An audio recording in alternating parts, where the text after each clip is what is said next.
சிவன் உங்களை காப்பாத்துறாருன்னு தெரிஞ்சுக்க 5 விஷயங்கள். உங்க வாழ்க்கையில எல்லாம் சரிஞ்சு போற மாதிரி இருக்கா?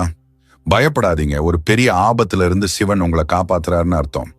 ஒண்ணு, சிலர் திடீர்னு உங்களை விட்டு விலகி போவாங்க. அது நிராகரிப்பு இல்ல. உங்களுக்கு தெரியாம நடக்க இருந்த ஒரு துரோகத்திலிருந்து சிவன் உங்களை காத்ததுதான். 2, கடைசி நேரத்துல உங்க திட்டங்கள் சொதப்பும். ஆனா அந்த வாய்ப்பு மட்டும் கிடைச்சிருந்தா வாழ்க்கை பூரா அதுக்காக வருத்தப்பட்டு இருப்பீங்க. சிவன் உங்களை தடுத்துட்டாரு. 3, ரொம்ப கஷ்டமான நிலைமைக்கு போவீங்க. ஏன்னா உண்மையான பலம் சொகுசுல வராது, அது வழியிலிருந்து தான் உருவாகும். சிவன் உங்களை பக்குவப்படுத்துறாரு. 4, தனிமையா இருக்க மாதிரி உணர்வீங்க. அப்பதான் மத்தவங்க சத்தத்தை விட்டுட்டு உங்க மனசு சொல்றத, சிவன் சொல்றத நீங்க தெளிவா கேட்பீங்க.